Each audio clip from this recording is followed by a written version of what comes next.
Today, over 1 billion children in the world live in poverty. At Help Heal Humanity, our goal is to connect children in need with people like you who want to make a difference.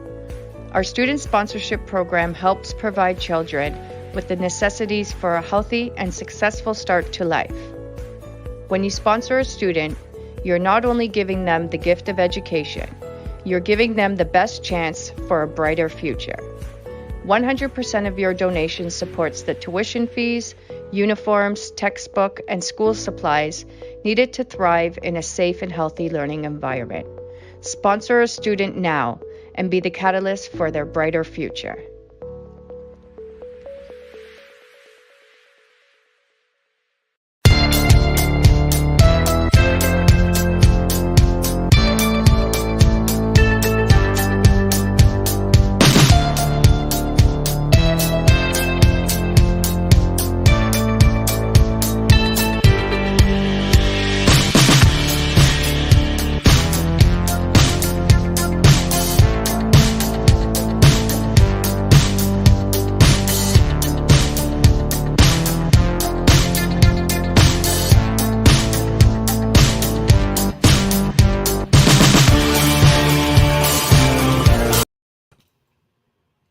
Hello!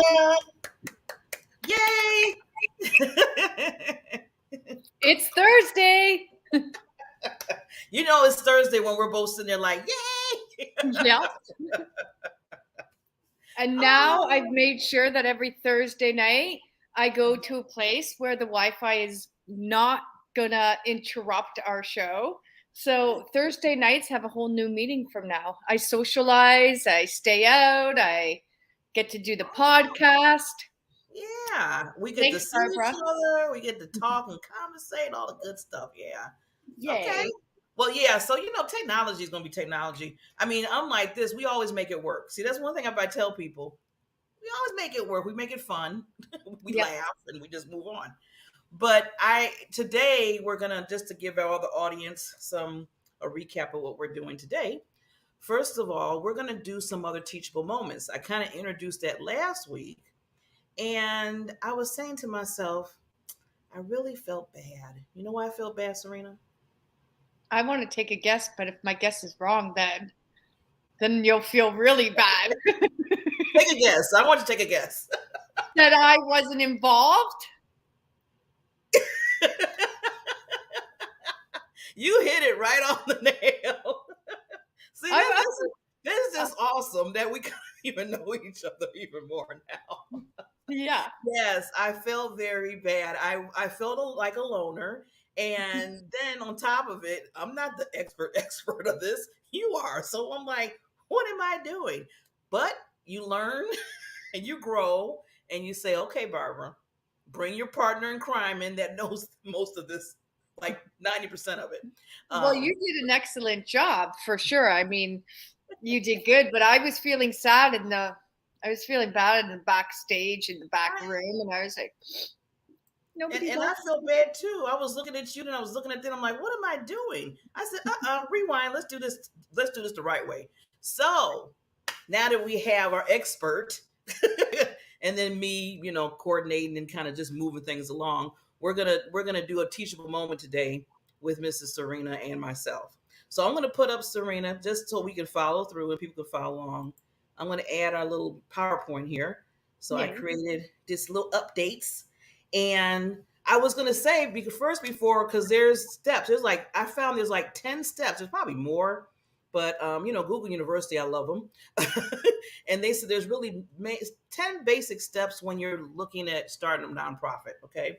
So I kind of took that and I took the stuff that you did and I said, let me put it in together and we can kind of discuss that. Because I know myself, and this is your first time hearing this from me, I do want to start my own nonprofit, a small one. And the first I said, okay, Barbara, just like I asked the questions last week. Okay, why do you want to start it? What's the purpose? What's the whole, So I think this is really good to make sure that, before you even start this whole process, because you've been through the whole process, is to make sure those things are intact. So I wanted to kind of go over And I want you to kind of throw some things out because I did the 4-step too, but I want to make sure that the first, second, and third is brought back as an overview, and then you can put your little expert spin on it. So I'm going to say the 3 steps to remind everybody, and then I just want you just to charge in and just say, okay, Barbara, I got this. Let me say some things. So the first step I said last week was, why do you need to start a nonprofit? What's you have that bubble in your head with the little light bulb, and it's like, okay, I want to do this. Now why? The second step was build a solid foundation. And the third step was create a detailed business plan because it is a business. Some people kind of forget a little bit. Nonprofits is a business. It's not just you. It's like a hobby. You say, "Oh, I'm just putting this together, and here we go." So, Yeah. give some tips on that because these were some good steps that I've seen. Yeah, and I think I went through some of this in the beginning. So I think for me, I didn't know that I wanted to start a nonprofit. It was never like kind of part of my life plan or my life goal. It just the direction my life was heading in organically was leading that way. And so it started in my classroom helping at-risk youth, and then at-risk youth, rose above. They became, very, very valuable members in society by helping others. And then they realized that they had this capacity to help, and then they wanted to help bigger, more. And so we decided to help the children in Haiti, specifically because of the 2010 earthquake at that time. And so we went and we built a school. And as we were building the school again, I was operating as a one-woman show organically, and people were giving me their money in trust, right? So there wasn't a charitable organization. There wasn't, no tax incentives or anything like that. But then people started to pay attention more. And then I realized, like, I need to make this like a legitimate thing. And in the process of making it a legitimate thing, a lot of people ask me, like, why are you going to do that? Like, what are you doing so differently? Everybody already does what you do. Like, everybody already does education, and everybody, you're not reinventing the wheel, Serena. So, it's like, maybe you just join another charity and spin off that. And again, the tenacity, my tenacity and my belief in humanity and my belief in the communities that we serve was like, I know people might not see this as anything different or innovative or creative, but it's a need. And especially in Haiti at that time where it all began, was because like nobody was, even to this day, I'm still like, nothing has changed. Haiti is literally in a state of emergency. I mean, why it isn't, a worldwide crisis that we know about is because people have given up on Haiti. And that's just the point. So many people have given up on Haiti. So it takes a big spirit, determination to go out there and do the work. And so my thing to anybody like you, Barbara, and I'm telling you, I had a good feeling that because of your enthusiasm and your love, I think you're doing what the best thing to do is to be part of a charity, to learn and grow from a charity so that you can develop the skill sets for you to go on and do your own. And so what I'm saying is, yes, of course, you have to be, extremely passionate about what you do. I mean, a paycheck is not going to make you want to do the work that you do in this type of field. And I say, if you truly believe in your purpose and your cause, I wouldn't let anybody deter you from that, because your heart and your spirit and your willingness to be that leader can become infectious. So you start it because you believe in it, and then your goal is to get other people to believe in it. So I do believe that, and I've always said this, like, anything and everything is possible. And I say that because I never would be where I am today if my mind wasn't blown about the things that I challenged myself to in order to become. So yeah, definitely you want to start a nonprofit. You were probably starting it because you have a love and a passion for something. And so I always say, go for it, because the worst thing you can do is not try and fail than try and fail. Yeah. Right? Because for me, that's what I said when everybody told me I was crazy. And I was like, well, I'd rather try it and fail and know that I did my best versus not trying. So I'm the super optimistic pusher. Mm-hmm. You need to believe in your cause. Build a solid foundation. I think, again, this is where some of the things that I went wrong, because I just went for it. I just went for it. And then as I was doing it, I was learning along the way. And everybody did say, choose your board wisely, have your plan ready.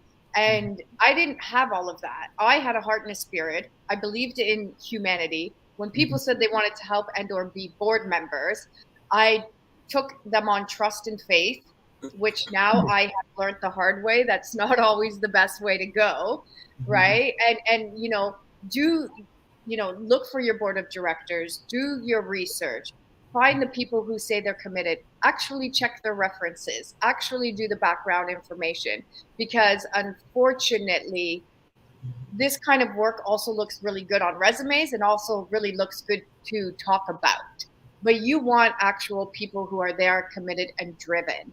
And so that's why, when you're building your foundation, your board is literally the most important part of building your charity. And I said this last week, in which, again, I didn't know this. Like, I'm the CEO and I'm the founder, right? And that's not true. I mean, the charity does not belong to the CEO. The charity does not belong to the founder. The charity belongs to the board of directors. So when you're building that board of directors, that's super important, because those people, if they don't agree with you, they can get you out of your own charity, right? So when you build that solid foundation, my first step is saying, when you build that foundation with people you trust and believe to support your ideas and goals, and or work together to support each other's ideas and goals, right? But like I said, if your board doesn't agree with what you're doing, they're the ones who pass all the votes. So you can come with ideas, but if they don't agree with your ideas and they don't like your thoughts or your ways of acting and or behaving, they can say, you know what, we don't agree with you. And everybody puts their hand up, and that means nothing. And then step 3, yes, of course, you create a detailed plan. You need a plan, you need a vision. But I'd always say to people, especially in charity work, and depending on what kind of charity work you are doing, you always have to be ready for the unexpected. And you always have to be ready to go off that plan and come up with a new plan immediately. COVID for sure would be one of those examples, but even prior to COVID, getting people to believe in your cause, hoping and praying that people are going to donate. It's sad how much of a competitive market charity is. And I've seen some awful things in the charity world where people compete for donors and they do like not nice things to each other. And so, yes, build your business plan, have a vision, but also be open again to other ideas, because your board might present other ideas, and be open to changing that plan as you go, because in charity world, nothing is guaranteed. You're not going to guarantee the funding. You're not going to guarantee the grants. And so you always have to be ready to have a vision, but so true. Find many different ways to make that vision come to life. Well, Serena, thank you for really taking those 3 steps that we talked about last week and really putting some more meat to it and some more understanding, because like you said, you've been through this. How many years you had your nonprofit again? It's been what, 9 years? 12? No. It's as a legal identity, it was 2018. Oh, okay. That's still a lot. It's 5 years as a legal identity, 5 years. But I did start doing like that level of charity work in 2010 when the earthquake happened, right? And again, like I was on the grounds, I was taking pictures, I was taking videos, I was letting people know, here I am, here's the foundation.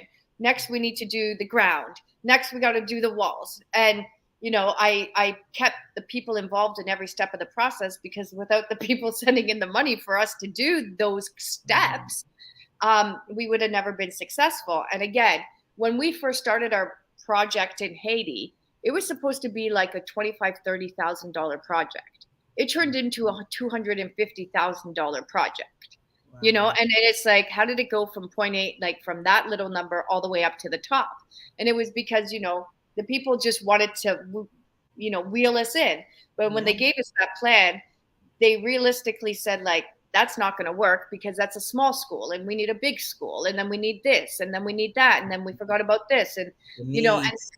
and Yeah. so making sure, again, when you are starting that connection and that foundation with somebody, that everything is put in writing, right? And again, I've learned these, again, because of my big heart and my spirit, not coming from a background of charity, right? Mhm. I'm an educator, and if anything, I'm a special education educator. It's not like I'm a business teacher, or you know what I mean, a finance teacher. I'm like a teacher that's just gonna try to make you be okay in the world. Mhm. So, the memorandums of understanding, the bylaws, the rules, the responsibilities, again, the fact that the board owns the charity, all of these things I wasn't aware of. And so I have been learning as I go along. And even to this day, I'm still learning as we go along, right? Because again, and every state is different. I will say the USA is harder. um, it is harder because the USA has 50 plus states that you need to worry about.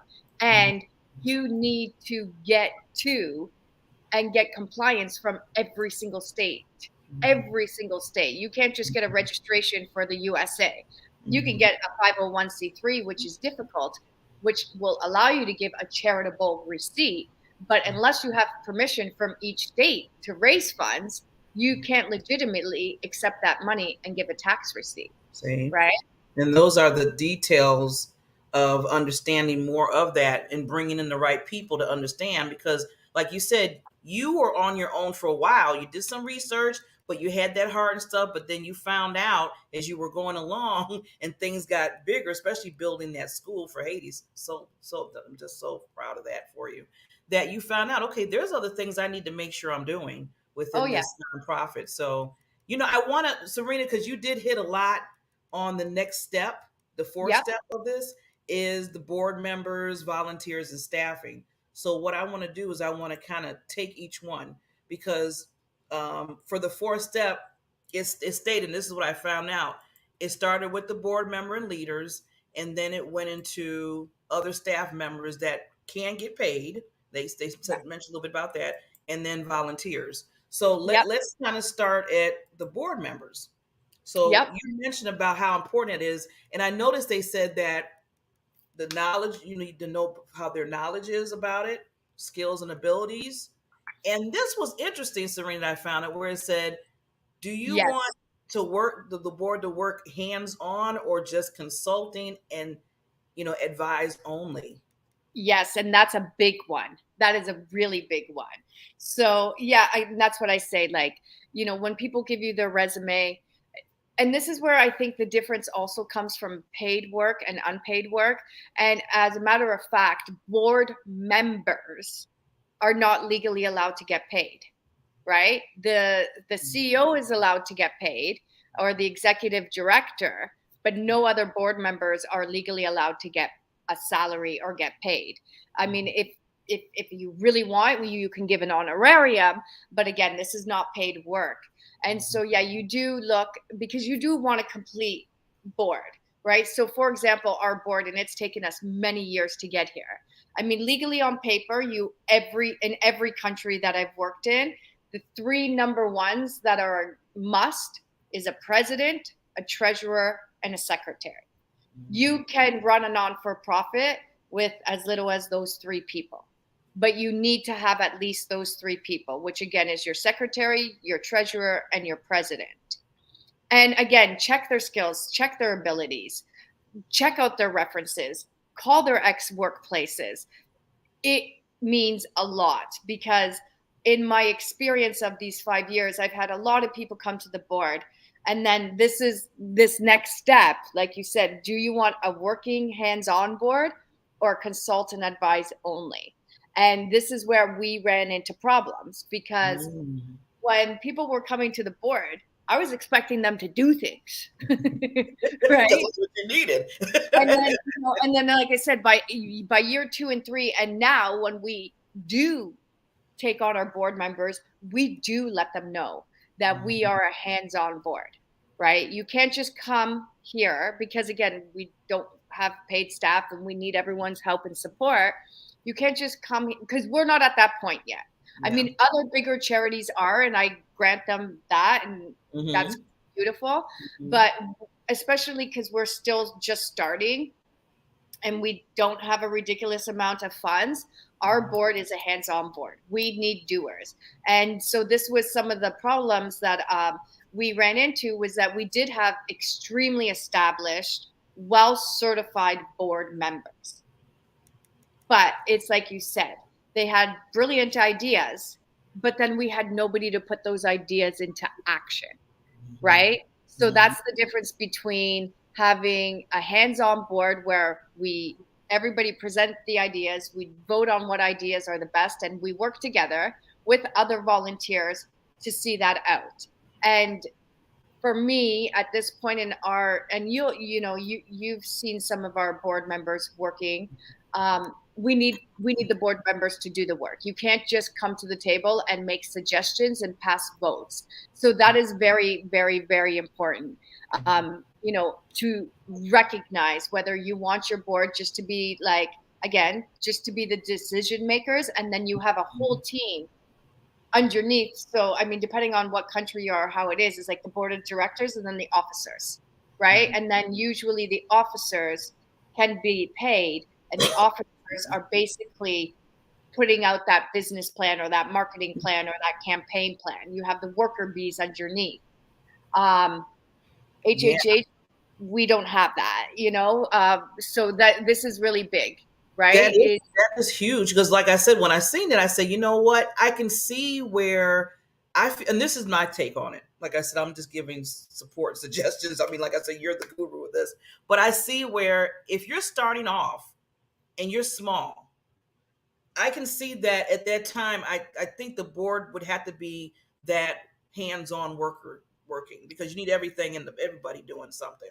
And then once you grow to be this huge nonprofit organization, and you have like the volunteers, you have the staffing, all that's like there, and everybody doing what they should do, then I can see the board maybe easing up on hands-on so much and making sure more of the advisory consulting, making sure the regulatory, the decision making, all the stuff on that other part, that fourth part, is being done. But I feel like at the beginning stage of it, unless you already going to come out like pow and have all these people, you nailed it. You nailed it. And the other thing, Barbara, and I know this sounds awful because it is volunteer work, but I think having somebody, if it's not in the secretarial role, then in an HR department, who, and now we have this, but in the beginning we didn't, have the onboarding material, the little bit of training, the rule, the code of contact, the number of hours that are expected from you, so that when you are trying to follow through on the actions, and again, this is my mistake, doesn't mean it's everybody else's mistake. We would talk a lot. We would set out tasks. And because maybe I wasn't on top of everything, it was really difficult when I did the check-ins to be like, did you do this? Did you do this? And they were like, no, no, no, no, no. So it got to the point where I was like, we need to have like these rules, responsibilities, and all these like contracts in place, so that when they're not doing the work that they have signed up to do, we can at least call them in at some point and just say, when you joined the board, you said you were at least committed to 5 hours a month or 5 hours a week. And so you've had a number of tasks and you haven't completed the tasks because, it's really hard. Like, how do you tell volunteers, you're not doing your job? That's really difficult task, right? And go ahead. And like you said, and the next screen I'm going to put, because we're going into like staffing and then the volunteers. Let's hit a lot of volunteers real quick since you talked about that. So the thing that they said too is, when you're approaching somebody to be a volunteer, before you even recruit them, you need to ask these type of questions, like, how much time committed? Yes. How much time are you going to commit to what we have? How many do you need to sustain your operations or projects that you have? and then what special skills are needed, and then is training involved. Yeah. Yeah. And So again, we yeah. learned this the hard way, right? Because, we were just excited and eager. And I'm not ever going to dismiss, the integrity of humanity. But I think a lot of people really want to do it. But then when Mhm. they come to the table and they actually see how, like, we depend on them and we need them and we need the carry through, it Mhm. sometimes becomes more than they expected. Yeah. So, like, especially in the USA, like the second year and the third year, when we finally went through interviews, these were the interviews we'd ask right away. Realistically, what is your bandwidth? How much time are you willing to commit? Right? Like, this is what the expectations are. These are what the goals are. Do you think you're going to be able to handle that? And so I think you've heard me say this before.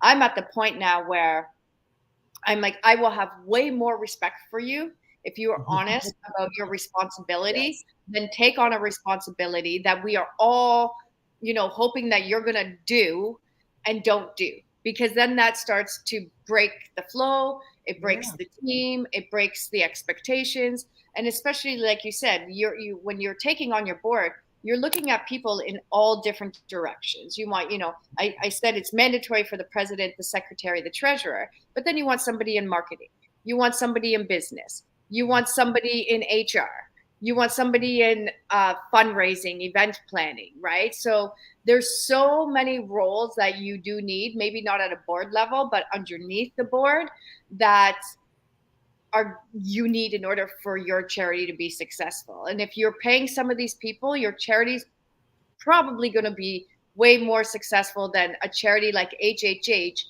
who is very unique. And everybody keeps telling us we're not going to be able to operate like this because it's not sustainable. That is a volunteer based charity from top to bottom, right? So, it's difficult. It's difficult because, Mhm. it's like you said, what are we going to say when, volunteers commit to something and don't execute the plan?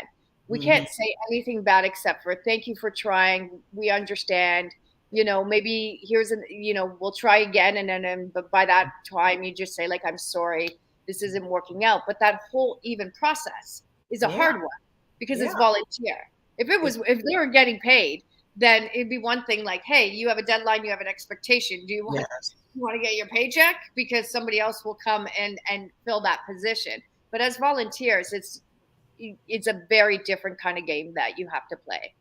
Yeah, and like you said, the part of it is it goes beyond the money, especially when you're volunteering, because now you have to think about, okay, I really believe in this mission Yeah, that they have. I believe in this nonprofit. I mean, I truly heart and soul. So if I got to do what 9 hours or whatever like that, it might not bother me because I'm so into it. So yeah, when you get those type of people, which is very special, yes, then it is. it's like you can give them whatever they, what, I got this, and you give them something. Okay, I got it. I got you. That's when it's nice to come. And those people are out there. I mean, they really are. They You are have out some there. people. Yeah. They're difficult to find, but like the ones in our charity that have come and gone, some of them we've lost for really, COVID, with Mhm. single women living at home, having multiple children, can't do it anymore. Some of incredible rock stars, I call them, have come and gone, but we still have incredible relationships. And I'll be completely honest with you. Some have come and left because I was so new to the game that Mhm. I didn't know how to do everything correctly, or Mhm. I took too much on and wasn't able to do everything. So it was a learning process for me. Am I perfect? Absolutely not. Do I make mistakes? Yes. And now I say that, like, I'm not perfect at this, but as long as we're learning to grow and learn together, that's the most important part because we're That's human. what it's all about. We're human. So, and, Yeah. and that's why I love these teachable moments that we're going to have, the first part of the show, because we're giving people insight. We're Yeah. educating them on nonprofits. And also we're giving them, like, okay, this is what we went through. There was some low valleys. Yeah. There was some high mountains too, but there was some low valleys. And then I always tell people, this is what I always turn around saying, by learn from Barbara's mistakes. And then, Yeah. I tell a mistake and say, let's learn from that. But I'm glad that you were very vulnerable, Serena, in, discussing, how HHS was started, how you Yeah. went through some trials, and then Yeah. you learn from them, and now you're stepping up and you're moving forward, and that's why it's good. See, that's building that foundation too. Yeah. That's Yeah. Oh, building that foundation definitely. too. Yeah, And definitely. that's it. Like, I mean, I am that person who believes in miracles and that anything and everything is possible. So I would never be that person to say, no, don't do it. No, it's going to be too difficult. I would never be that person, because if I was that person, we wouldn't be having this show right now. Right. So I do believe in, in doing what you believe in with all your heart, but you have to be ready to work really hard, grind really hard, be determined. Expectations, put them out. This is one thing I learned, not just nonprofit, but just in general, Serena. Anytime doing a product, I make sure now people know the expectations. Yeah. So they don't have to be like, well, you didn't tell me, and I don't have to be like, I thought I told you. So that's just how that goes. Well, That was like really fast. I didn't realize we're at the point now where I need to stop talking. Oh, no, yeah, we're good. We're gonna go right into our special spotlighted nonprofit person. I know she's in our virtual green room, as I like to call it. And this wonderful lady, she is amazing. I met her, and it's funny because I'm gonna be part of, and she's gonna be part of too. She's one of the main keynote speakers of Celebrate You conference that's coming in July. And then I looked at her name when I was, getting ready for our show this Thursday. I said, "Wait a minute, Linda, that's the same Linda that's the keynote." I said, the same person. I didn't even know she was one of the nonprofit. So let me introduce what she does. Her vision and mission is Three Hearts. It's a social initiation with the vision and mission to create a more connected society by eliminating loneliness, isolation, and the lead up to depression. This really hits home. This is going to be a good conversation because this mental wellness has really been kicking up more and more, and people have to see that. So imagine a community, cities, and countries around the world. People from different walks of life and different career paths and interests, all having a safe place where they can connect authentically, regardless of their gender, race, skin color, or religion, to share their daily wins, their challenges, and their setbacks. A safe place to bring everyone to simply be together. That's the world I've been hoping for forever.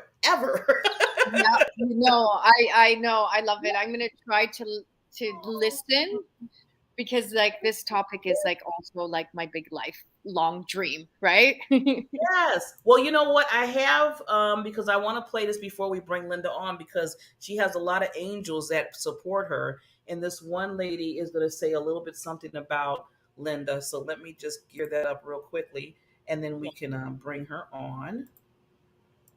Technology takes just a minute here. So everybody be very, very patient with me. Okay. Okay, we're going to her here. We're going to play this real quick. Author and founder and chair of Internet Sense First, a Canadian charity. I first met Linda through Three Hearts, an organization that she is the founder of. I found the whole concept of Three Hearts very beneficial. It gives people a sense of camaraderie, a sense of support that we all need so much in these challenging times, particularly with lockdowns and people staying home so much. As far as schools are concerned, as a secondary school educator, the Three Hearts concept would be excellent in a classroom, particularly at the secondary level, because it gives students more of an open, transparent support, person to person.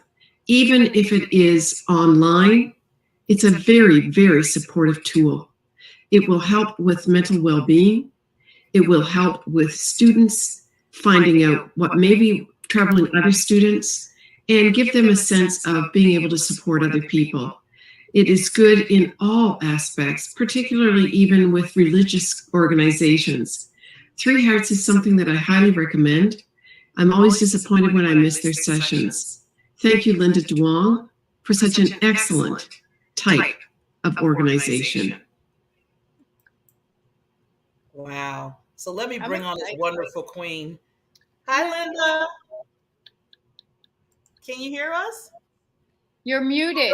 You're muted. There we go. Hi. Can you hear me now? Yes, I can, Queen. How are we doing? I just noticed this too. I know we talked last night. We were back and forth getting ready for this today for the show.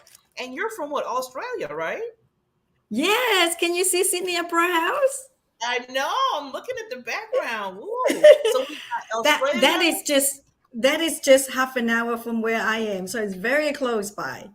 Ooh, I lived in Australia for 2 years. You did? Oh, wow. How long ago was that? When was that? I got my master's of education in Australia. So I was there. Whoa, I don't even want to say.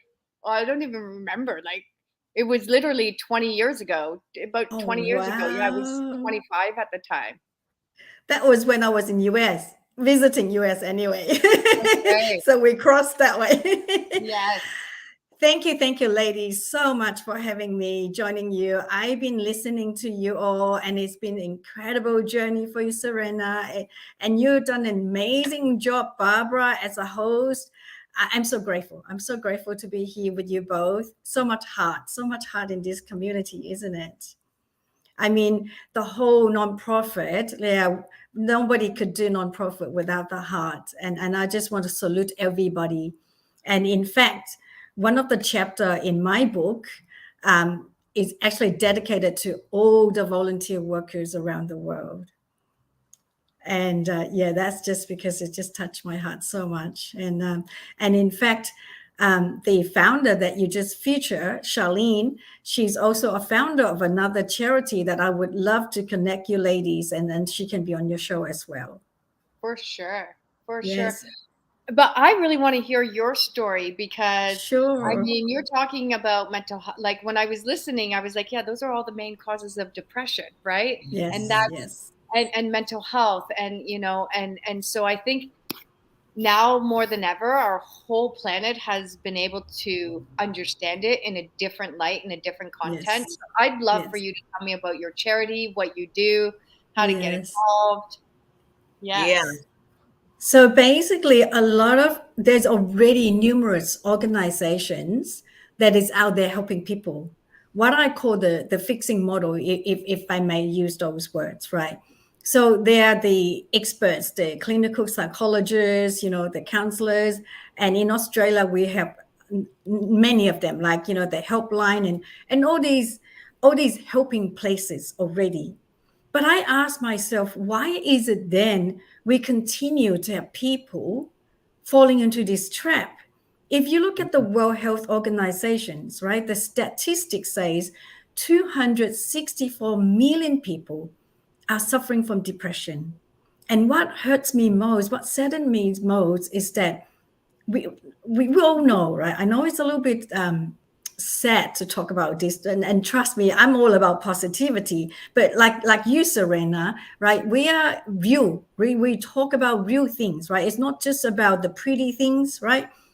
It really saddens me to know that depression is the main cause to disability.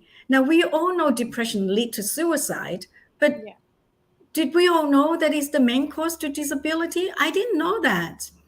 Wow. And so it really, really touched my heart. But if I could take a step back, I know I sometimes think fast, and because I'm so passionate and I talk fast, I just take one step back to answer your question about, how I started it all. So basically, Three Hearts is an extension of my book.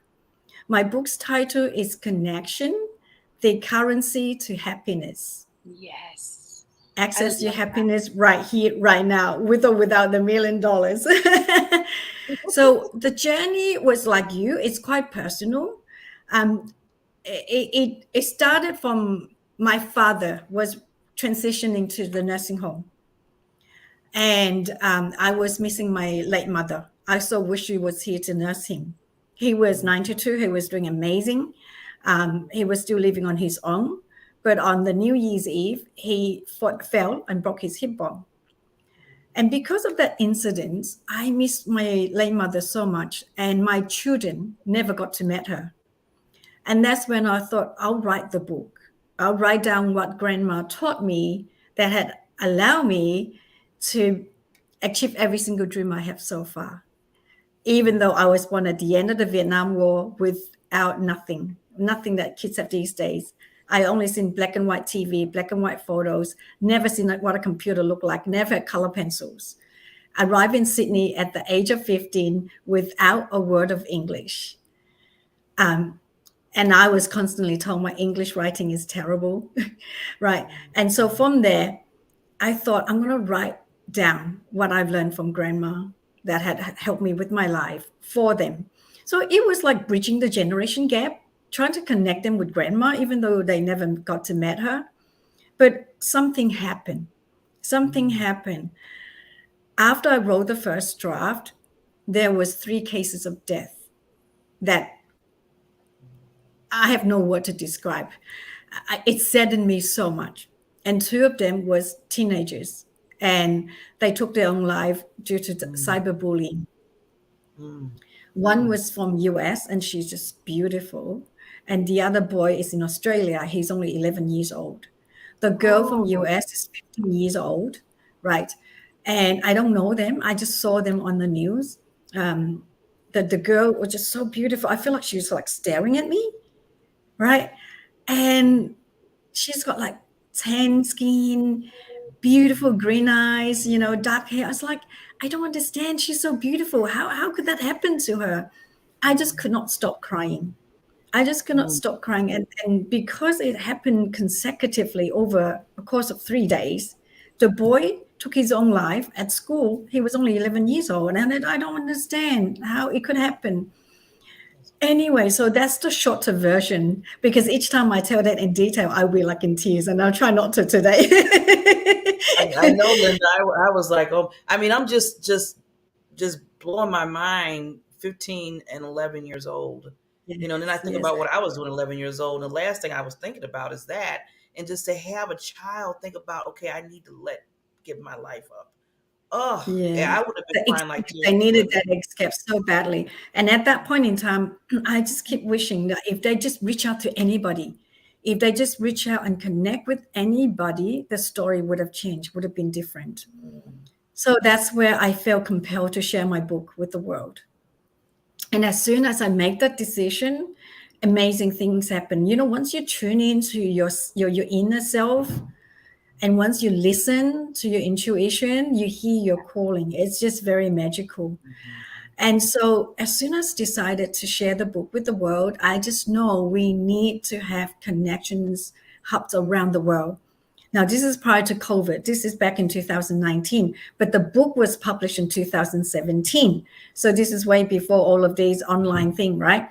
So the vision that I got was that we literally need to have physical hubs all around the world for people to connect. So we did. We started in Sydney in 2019, in September, and it was beautiful.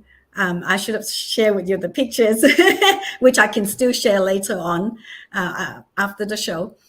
And then we then launched it in Ohio in USA in January 2020, before COVID. But then when COVID hit, we brought it online through Zoom. Then we extended to Europe and Asia as well. So during the 2, right from the get-go, right from the beginning, the first wave of the COVID, we were really helping people to stay connected, because you know how it's like during those times, you can feel it could hit you so much. And I was like always on a meeting, especially 2020.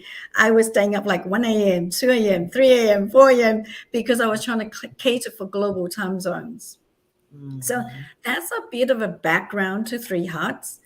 But when I was hearing you sharing your journey, Serena, about, you're founding this charity, how you go about it, basically imagine you were able to share that as you go, not 5 years later and only in one conversation. Imagine you were able to, as you go, whether it's monthly, whether it's weekly, whether it's bi-weekly. So we started as each fortnight. We have a meeting each fortnight, and then it was weekly. It was by demand. It was at the time, whoever they needed, we put on more meetings. And then gradually we scale back to monthly. So basically, it's for anybody who values connection time. It's for anybody who values being authentic, like exactly like what you share, Serena, authentically talk about what you're going through. Because in doing so, Yeah. we are then all know that we can support each other. And then we all know that we're in this together. Otherwise, we will feel so alone. It's like you're so alone going on this journey by yourself. No one Yeah. really understands what you're doing. You don't get the kind of support that you need. And so it has been really, really impactful. Like we had a member, she's a glass artist, and I loved sharing this story. She's a glass artist, and she actually makes lampshades for the White House. It's incredible. We have incredible people in our community. It's a global community. She is such a talented woman, 76 years old, still the drive for learning, still amazing. She's just so incredible and member in our community. But this is what she shared, right? At the age of 76 years old, she go, you tell me what to do, what to achieve, I do it, I achieve it. But I never had the opportunity to learn about myself. And at Three Hearts, at 76, she were able to connect truly with herself. And from Three Hearts, she realized that she can be more than she thought she could. And she said, this is something that I should have done 40 something years ago.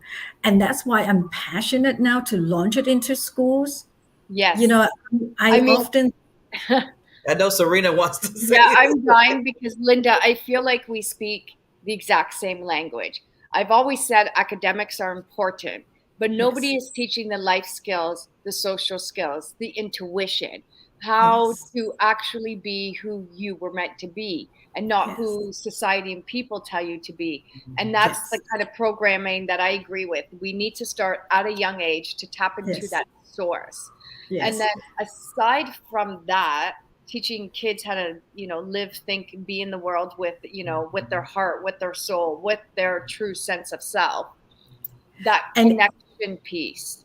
Yes. And in fact, yep, go ahead. In fact, that's the only reason, that's my main support reason, everything that you my secret, whatever you want to call it. That's my way of achieving every single dream I have. So one of my signature talk that I do at school is follow your heart, follow your dreams. And notice I say dreams, not just one, right? I like, don't be limited just by one dream, right? We're here to live. We're here to experience. So I have managed to achieve every single dream I have. Being a wedding dress designer, travel the world. I've been to Alaska a quarter century ago. I've been to Europe in 1997. I went to, first time I went to US was 1994. Then having exhibitions, won awards. My self-portrait was finalist for the Women's Art Prize on the theme of equality in 2016. I published a book even when people tell me my English is terrible. I become a life coach, help people achieve their dreams. And some of the people I help are incredible. They are teachers, they're professors, they're deans from the university, including parents, children. I have helped all walks of life. That's because my expertise, or so-called, or my niche, as the coaches like to call it, what's your niche? My niche is self-leadership. That's why I was able to help all different kinds of people from different walks of life, even founders I have helped. So basically, from following your heart, following your intuition is what leads you to be the better you. Because if we keep listening to the outer sources, the outer expectations, you can get crushed very quickly, very easily. You can get burnt out. You can feel stressed out for meeting expectations and not being happy. Like I have people ask me, Linda, I've got the big title. I'm a PhD. I've earned good money, but there's just a little hole inside their heart. It's just not, they're not entirely happy. And this is all the reasons why I do what I do. And so Three Hearts, coming back to Three Hearts, I have formulated this very, very basic model. And because I'm a creative, as you could hear, I design gowns, I write books, I do art. Yeah, a So lot, I have, a lot of so I have, things that you do, Linda. I was going to ask because of time. I just wanted yes, to make sure that we go over what the three hearts represent, because a lot of people, I see some audience that's in Messenger asking questions about that. And I just wanted to remind them that, it's the first love and connection for yourself, love and connection with and for others, and love and connection for the universe. So, that's right. tapping those three, I just wanted to people recognize that's what the three hearts represent. That's right. And so I've been called the Queen of Hearts sometimes. I have all these nicknames, really Queen of sweet. Hearts, I like that. That's cute. Yes, yes. So you see me sign with hearts all the time on Facebook. So basically, three hearts is for anyone who values who values human connections. For the IT people, they talk about hard skill, soft skill.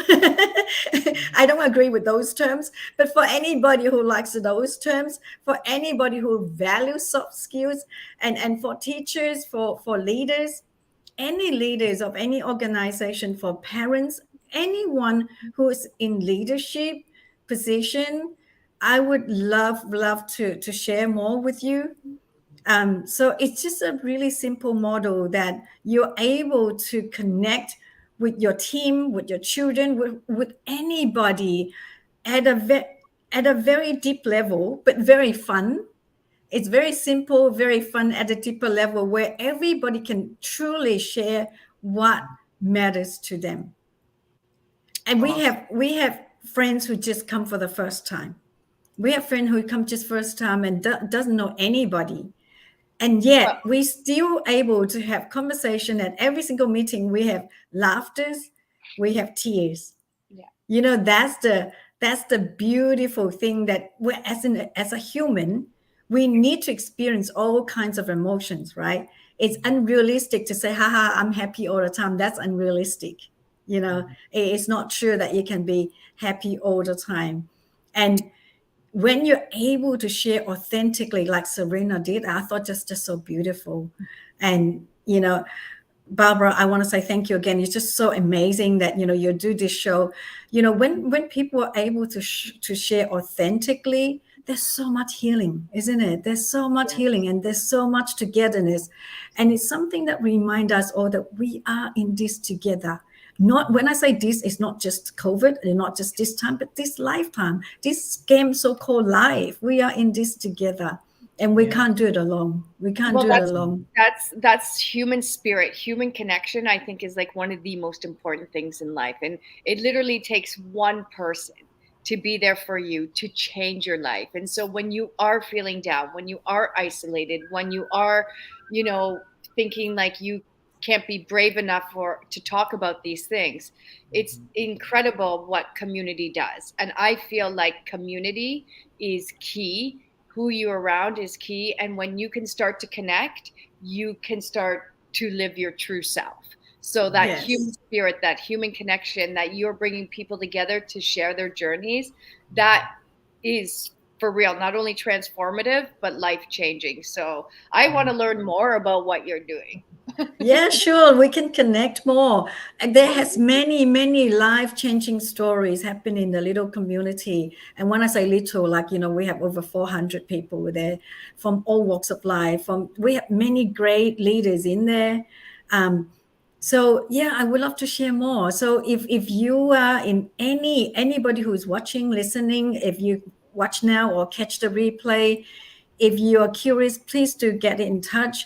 I just want to share, if I could be really honest, to share my deepest thought. Each time I shared this with Barbara before, each time I hear about the mass shooting, these bad, sad news, it really hurts me. It really saddens me.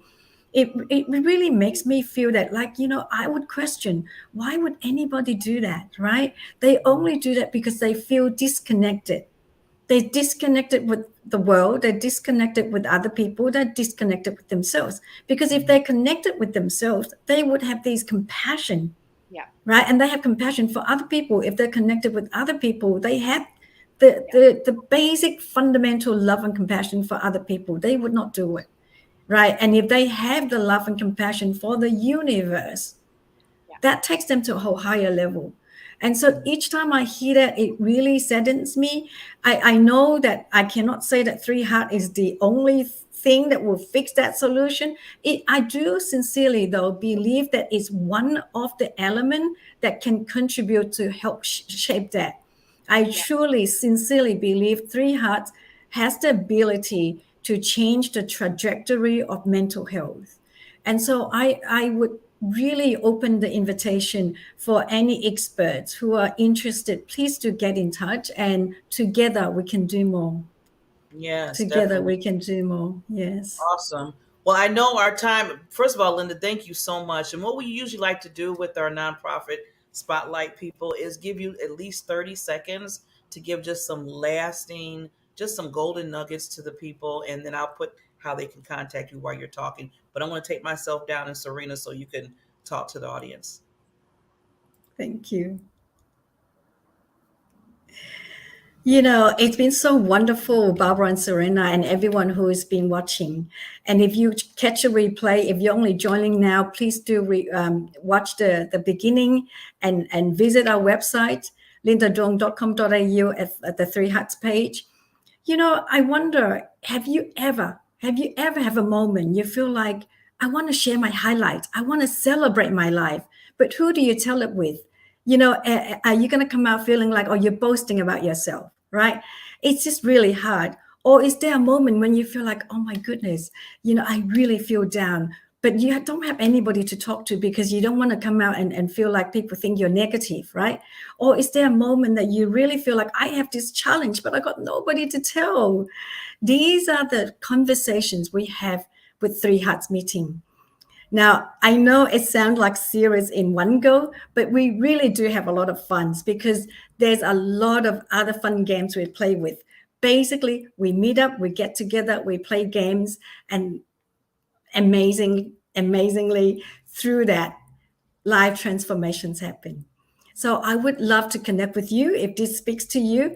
And so please do email me, linda@lindaduong.com.au. Or I'm on Facebook. Let's get in touch. Let's connect. Thank you, Serena, and thank you, Barbara, for this amazing opportunity to share with everybody. And I 100% believe and support in the Three Hearts and what each heart stands for. And I am in 100% agreement that if you apply those three hearts to your life, that yes, this is how we start to change the world, for sure. And to begin to change with yourself first. You've got to be happy with yourself. Yes. And then the love and connection radiates. And together, that's when we'll be a lot happier. Yeah. Yes, Linda. Well, thank you, Linda, so much for coming on the show. We always tell our guests to come, we're going to ask you to come back, when you're doing, if you're doing anything different or new or something coming up, please keep us in mind because we would like to spotlight other nonprofit organizations on the show. So thank you. And Serena, any last words before we sign off? You there? Serena's like, oh, we're good. Okay. Well, again, thank you, Linda. We love you. We give the hearts to you so much. And I tell people, please reach out. These nonprofits, please, this is one reason I always tell people awareness is the key. And this is making everybody aware of what's needed out there. You see with Help of Humanity, you see with the Three Hearts and the other ones, it's needed. Open up your minds, see what's needed, and please become a volunteer, a staff person, or maybe a part of the board, whatever you want to do, but do it with love and careness of your heart because it's needed. It's needed. So we'll see you next Thursday. I can't wait. Talk to you later. Bye for now. Raise your hand if you've ever been busy. Raise your hand if you've ever got tired and feel like you just need a couple days off. Most people would have both hands up right now. That's our world, fast-paced and income-driven. That's why we get caught up in our own lives so often, and that's why it's understandable when most people don't focus on worries that aren't their own. So what makes someone become a humanitarian? Someone whose whole life focuses on the welfare of other humans. When you go back and you see kids that were living on the streets, kids had no structure, they had no routine, people who had nothing, they didn't have meals. When you see that they're all of a sudden they're waking up, they have structure, they have something to do, they have a meal in their belly, their life changes completely. They like I said, their self-esteem changes, their self-worth, their ability to know who they are in the world and what they have the potential of becoming. You know, to give that hope, to give that dream, and then to watch people actually use that to do good for themselves and others is amazing. It becomes an addiction. And with Serena's help, we'll find the meaning of life to a humanitarian.